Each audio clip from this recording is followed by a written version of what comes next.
Buenas tardes. Hola, ¿qué tal? Buenas tardes. Muy bienvenidos una vez más a esta difusora con el show de La Voz de Beeville, de Bee County, the Community Voice. We have some breaking news today to share with our audience. First of all, our dreams and the blessings of the Lord have come true today for all of us. Today marks a historic and exciting moment for our community. The Bee County Growth and Productivity Association, the GPA, La Voz del Pueblo, the Community Voice, are now officially chartered, moving forward with the united vision of community service, communication, leadership, education, and opportunities for all Bee County families. What began as a dream and a grassroots movement has now become an official organization dedicated to bringing people together, giving the community a voice, supporting future leaders, and helping build a strong future for Beeville and Bee County. We want to thank all our supporters, listeners, viewers, especially our sponsors, volunteers, our guests, our ambassador, our friends, our families who believed in the mission from the very beginning. This is only the beginning.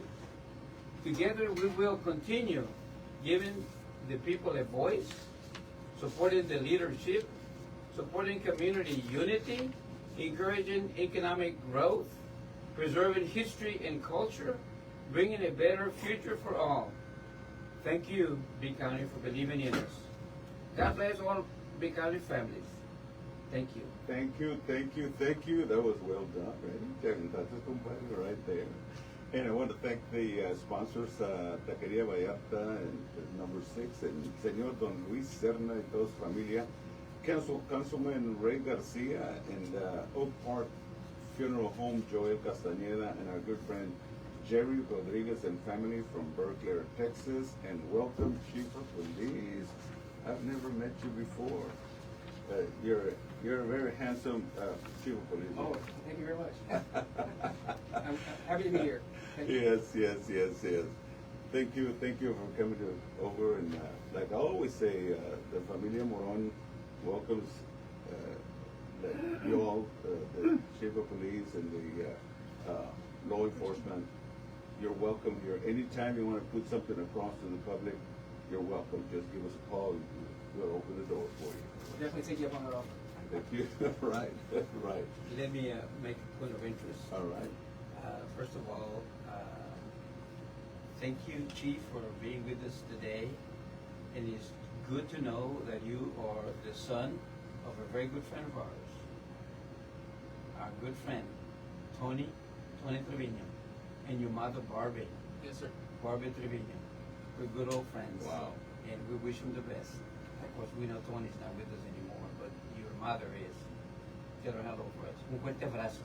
Just tell her Thank you very much. We will start off with our first question. What are the top priorities of you, Chief, for the department? So, of course, I'm sorry, let me put this up here. Yeah. Okay. So, top priorities for the department, of course, is public safety.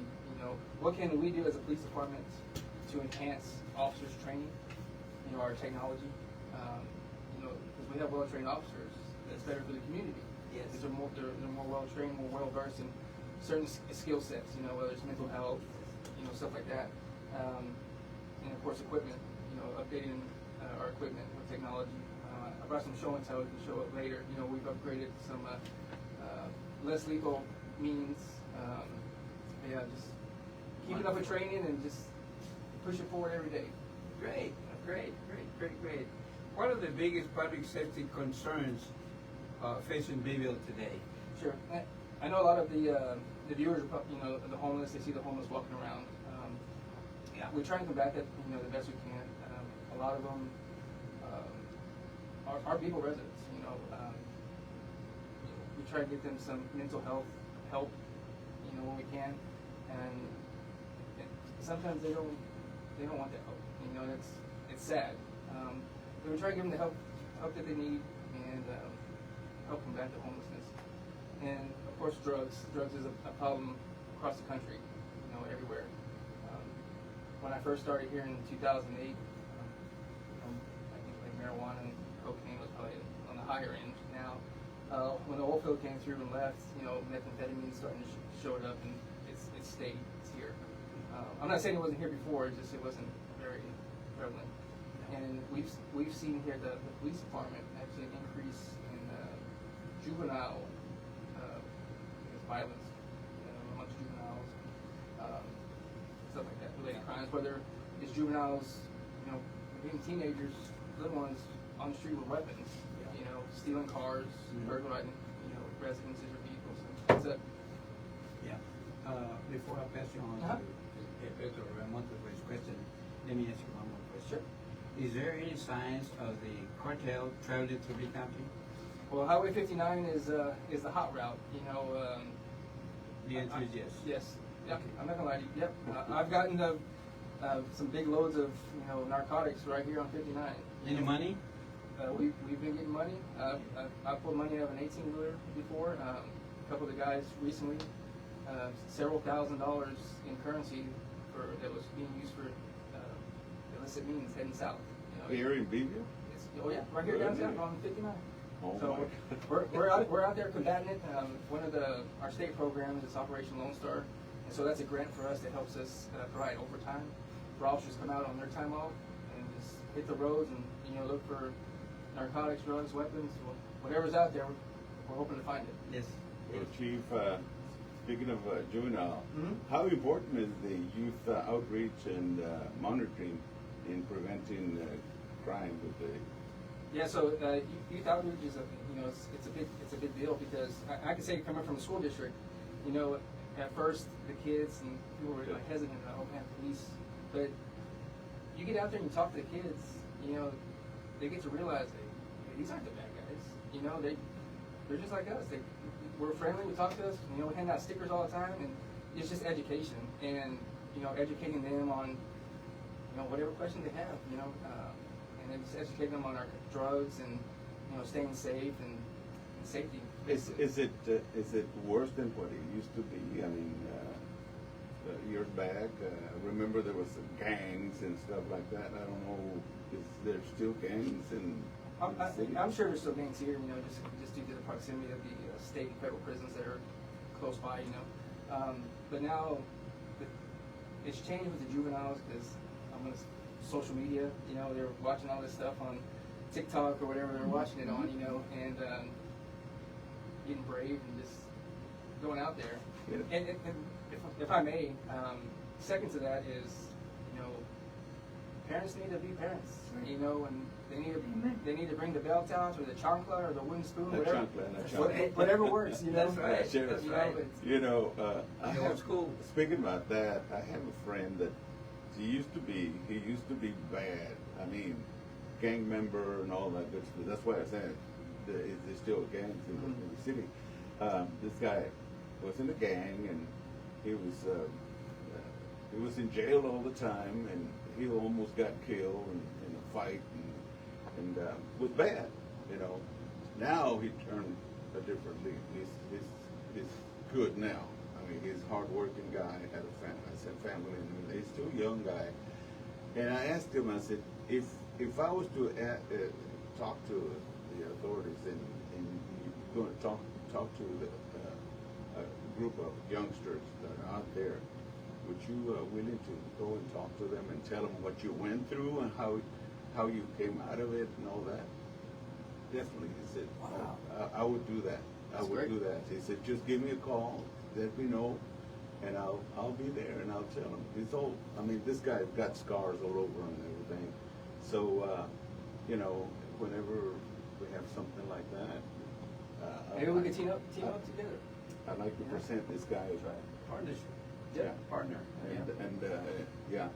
My next question: how can citizens help the police department keep neighborhoods safe?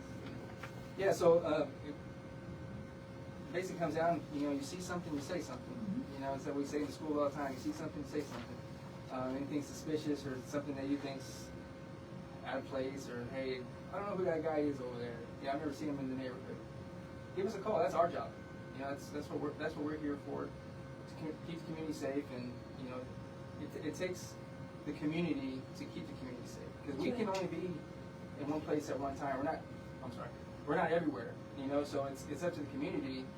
If they see something on, you know, the east side of town, and we're patrolling different sides of town, Right. you know, that gets us over there, you know, because we can't be everywhere at once. And then one thing also is, you know, Civilians Police Academy. You know, we've had one here before, and I know recently, or you know, in the last few months or last year, they tried to start it up again, but there just wasn't the take on it. People didn't want to do it, so that we didn't get the minimum amount, which is about 10 or so, to want to do that. So we're still looking at that. So I mean, maybe this will help. Sandra? Chief, how has your experience in law enforcement prepared you for the role of police chief? Yeah, sure. Great question. Thank you. So I'm born and raised in Beeville, so this is home for me. I never left, and you know, God gave me the blessing to start in 2008 with the Beeville Police Department, and so I did a few years there, and I wanted to change. I love dogs, so I wanted to be a canine handler, and so Sheriff Gonzalez at the time gave me that opportunity. I'm ever grateful. So I was canine there at the sheriff's office, and so that's why I left the PD to go do that for a little while. And I was a patrol sergeant when I left the PD. I was a patrol sergeant when I left the sheriff's office the first time. And then Chief Gomez at the school district, police chief there, we grew up in law enforcement together. And he said, "Hey, I'm thinking about doing something here that's for the school district." And so we started that police department from a thought and a piece of paper. And the cool thing is we were able to build it up to how we felt was, you know, for the community, for the students, for law enforcement, that program, or the department. And so I was his number 2 there, as captain, so I did a lot of the administrative stuff, events planning for large-scale events, the scheduling, the training, basically ran the operations while he did the chief stuff, you know, the stuff that I didn't want to do that I'm doing now. You know? But all that experience, I picked something up from each agency I was at here in Beeville, and I think it really that helped me where I'm at now, because I was able to pick something from everything and put it all together, how to better serve the community. And this is home, you know, so this is home for me and my family. That's right. Chief, what message would you like to share with the families and residents of Butte County? You pretty much touched on that, but if you had to sum it up, what would you say to them? We at the police department, from our civilian staff all the way up to top to me, we're here for them. We're here for the community. Our officers are invested in this community. I think all but one live here within the city or within the county, and they're in the community. They're coaches for Little League soccer. They're involved with their kids' school. You know, we're invested in this community, and we'll do what we can to improve our service and to keep the community safe. Perfect. Good. Once again, I want to thank our sponsors for the La Voz del Pueblo program.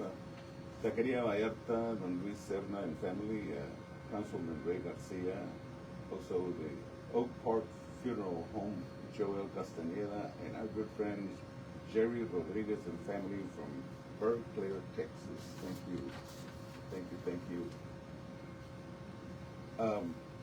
How important are partnerships with schools, churches, and community organizations? Oh, they're very important. You know, I know the Beeville ISD has their own police department, you know, but you have these private schools and these other schools within the city, and so those partnerships are important because we're the ones that are being responding to those schools, right? And so we do some initiatives like St. Mary's Academy. We go read books or within the kids' classrooms and stuff like that, and then the churches. Something we're going to start here pretty soon is we're going to try and get with like the churches an active shooter response, like civilian response active shooter, and then tie in with like Stop the Bleed program. To, because violence is everywhere. It doesn't matter if it's at the school, at the church, at the Walmart, at the gas station. Just to better prepare the community, individually and then as a group, on how to respond and stuff. Are you all short-handed, or you're up to par? Thankfully, we are 100% fully staffed. So we don't have any openings. I have people knocking on the door to come. Really? So hopefully, we're going to ask for some more help this next budget. Because CID, our detective division, of course, needs help with hundreds of cases, you know, and there's only so many of them. And then, of course, dispatchers, we run in 6, and for our call volume, every day it's like. So you're it's full. not- I mean, Yeah, we are full for our budgeted staff. We're full. Wonderful. What are some of the challenges that the officers face today that the public may not be always aware of?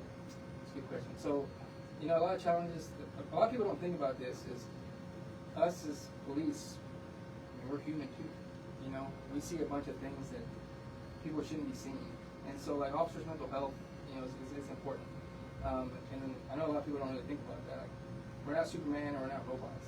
You know, we have a heart, you know, we have souls, and I think that's you know, some of the challenges that we face that I don't think the public really sees that side of us too often, because we're on scene, we're handling business, doing a thing, but you know, it's afterward, you know, providing, you know, mental health or somebody to talk to. And one thing I wanted to start when I first came in, haven't done it yet, but it's working in the process. Is maybe have like a monthly Bible study for our officers, just to get everybody together. What a wonderful idea. You know, no That's judgment, awesome. no judgment at all. Just come in and have a pastor come do a short Yes. sermon, and then Yes. hopefully start that small, and then maybe expand out to all the other first responders, other agencies within the county. Make a ministry out of it. That's Yeah. awesome. Absolutely. Right, That's right. something coming down the pipe, hopefully. Good to hear that, Chief. Yes, sir. Very good, very good. How do you balance public safety with community trust and respect? Yeah, so transparency, of course, being transparent. So our social media, putting out information or stuff that we've been up to, and of course we have complaint forms there at the police department. They're in the front. You walk in the lobby to the right, they're right there. You know, and if we're doing something wrong, someone needs to come tell us, because we can't fix it if we don't know. You know, and if we're doing something right or good, hey, Let us know as let us well. know too. You know, That's so correct. we can keep doing it. You know, and there's a process with it. Of course, it's not like, oh, here's a complaint. Oh, I want it done now. That's, well, hold on, because you come in and complain, and they're not necessarily saying that the officer did something wrong. You know, it's just like if we arrest somebody, we're not saying they're guilty of anything, right? They're innocent unless proven guilty. It's the same way with us. You know, file a complaint, go through the procedure process. It doesn't come straight to me. You know, a lot of people think, oh, let's go straight to the chief. Well, you know, so we have a tier system, you know, sergeant, lieutenant, and work his way up. I'm basically at the end of the line, basically. Good. And then, of course, being proactive and, of course, community engagement activities, being transparent and stuff. Coffee with the cop. And we started this new, I don't know if you've seen it, of course, the Know Your Business initiative. And so basically what that is we go, businesses will invite us, and we'll go take a tour of the business, talk to the employees, kind of see the ins and outs of it, because if we have to respond to something, we guys know what's in there. So if you want us to come over here and do it, we'll do it. Yeah, that's right. So that kind of leads us to this question that I have. What goals would you like to accomplish during your first year? And you've talked about several. At this point, I know you said you had some stuff that you wanted to show us. Yeah. If you want to go ahead. Yeah, so of course, I'll answer a couple of those Okay. questions. So more community engagement programs, you know, see what can be maybe for the kids and stuff, more community events where we get the public involved. And then of course, one thing we're looking at is data-driven policing. So we're trying to get our data from our calls for service, and we're trying to pinpoint hotspots around town, That's so awesome. we can better be proactive in those areas. And then of course, upgrading our technology. I brought some stuff right here, of course, and like I said earlier, training and equipment. So, but all that costs money, you know. Yes. So we are applying for a bunch of grants. We have great officers that are applying for the grants, and we've gotten some. And, you know, we're working on some more. You know, so hopefully we're able to get those. But yeah. So did you say your officers are applying for the grants themselves? Yep. That's Yeah, excellent. it's to say it's not about me. It's about us. It's we at the police department. I don't say I'm better than anybody. You know, I wear the gun and the badge just like they do, and I wear this. You know, I don't wear it every day, but I get out there and on the weekends at 2 or 3 in the morning. You might see me on a Saturday night with the guys. How heavy is that? It's not too bad, but when you're running after somebody or you're wearing it for 12 hours a day, it gets there. So like the belt's maybe like 25 pounds, and you have another maybe 20 pounds to the vest and stuff like that. Oh my So goodness. I'm a small guy too, so it's. Estamos hablando de todo el equipo que trae en gonna get And some- then ves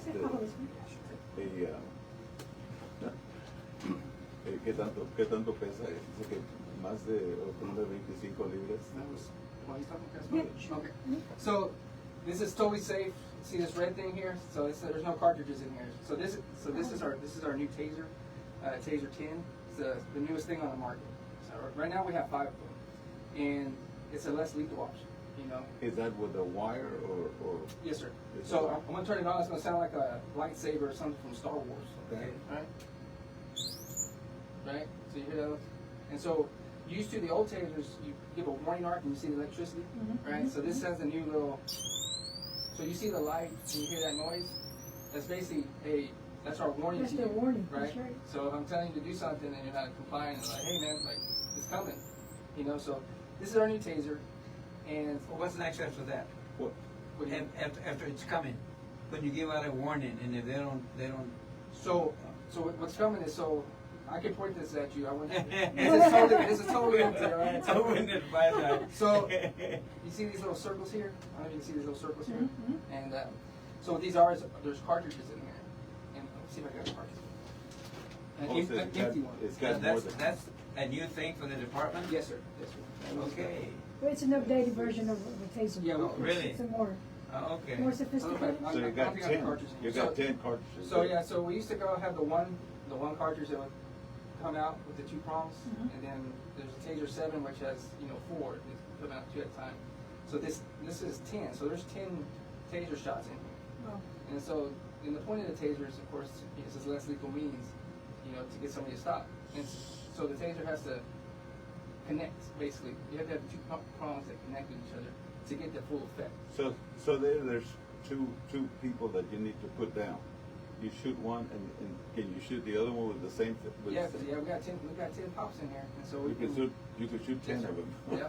Taste. Yeah, and then Wow. we've actually used it live on. Somebody took off on us, and one of my guys on a bike, and he made it down the block, and it works.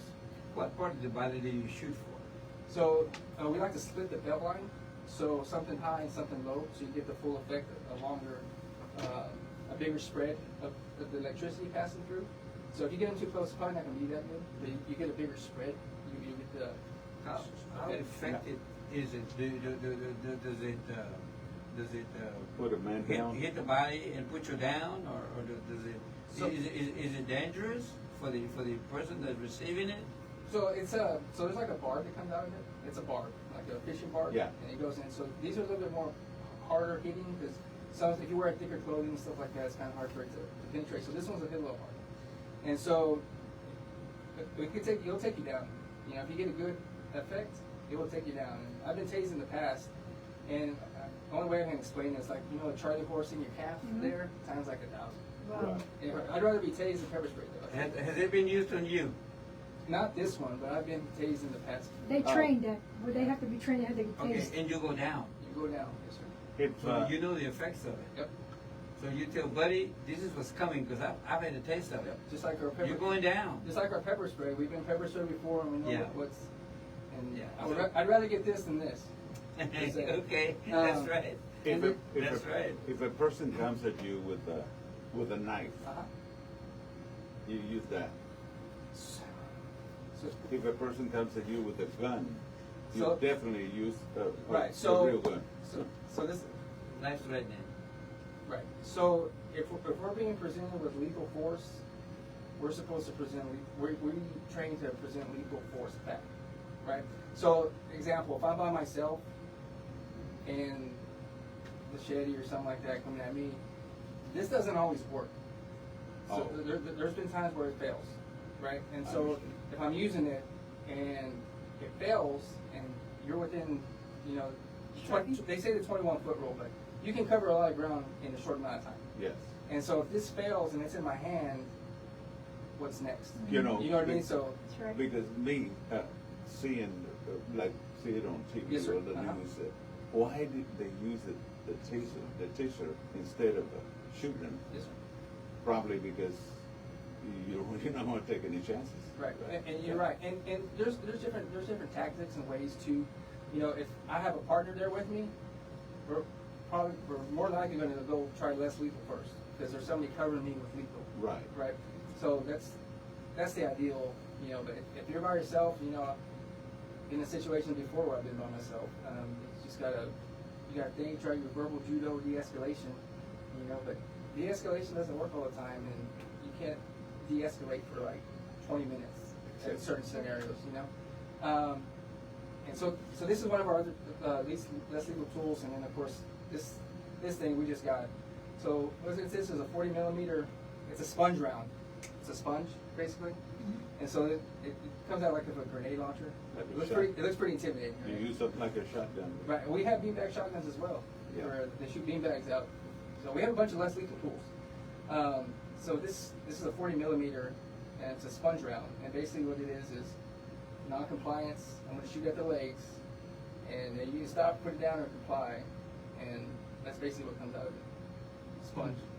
So, and these are just tools that, you know, to try and enhance our officer safety and the community safety. Right. You know, it helps us. To prevent from killing somebody. Right. Tries to, yes, sir. And then one more thing, if it's okay with you all. Yes, okay. So I just had, I went to a conference and there was this demo, this guy, I walked past his table and I was like, yeah, this looks pretty cool, I'm gonna go back. Estamos hablando de equipos que traen los And policías. It looks like a shot. it does look like a shot, right? Yes. It So, looks like one shot. so have you heard of Stop the Bleed? This is Yes. yeah, you heard of Stop the Bleed, right? Where the tourniquets and then like chest seals and, you know, so we teach wound packing. So if you have a wound in like the junctional area down here where we can't put a tourniquet on or anything like that. So the old ways was, well, it's still the current way, but you stick your fingers in there with gauze and you're plugging the wound up, right? So Right. you're putting your finger in somebody's leg or the junction or whatever. And so this new thing is, it basically takes the job of putting your fingers in someone, Wow. right, and plugging the wound up.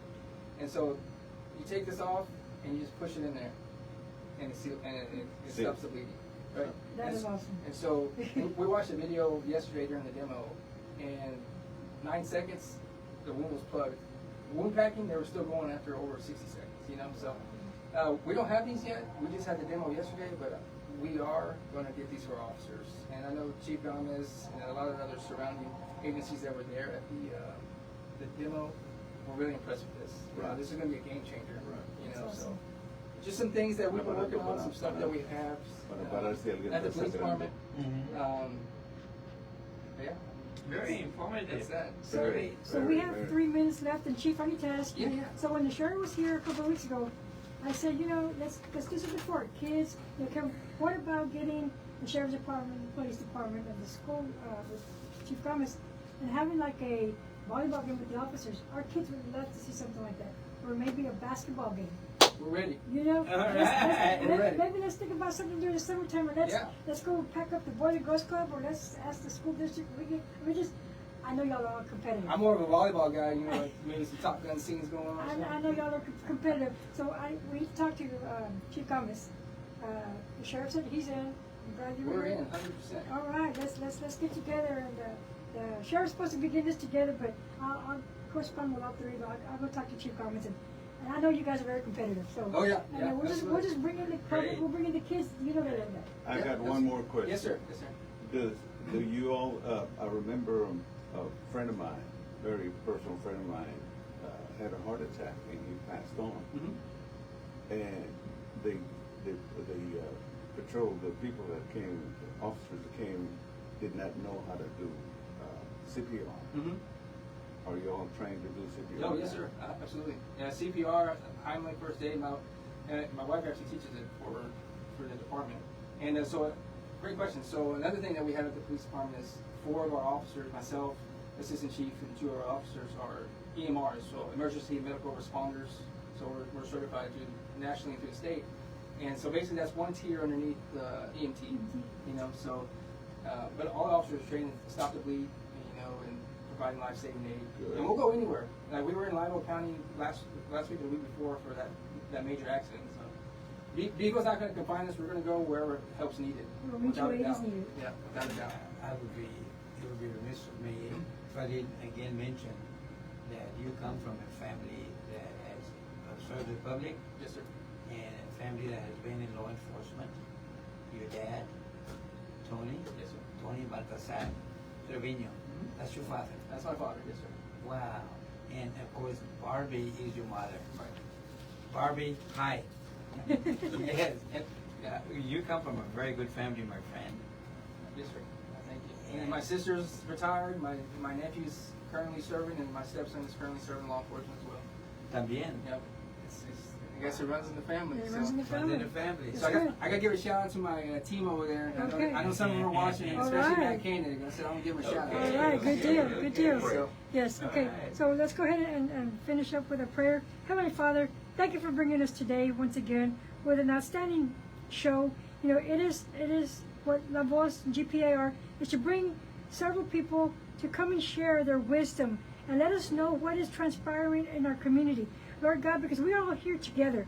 And in order for us to unite ourselves, we need to be able to understand and work with all the agencies and whenever everyone that we bring into our show. In Jesus' name we pray. Amen. Thank Amen. you. Chief Trevino, thank you for coming. absolutely, thank y'all for the invite. And Thank you. I'll definitely be back for Yes. some kind of PA. Yes, we'll be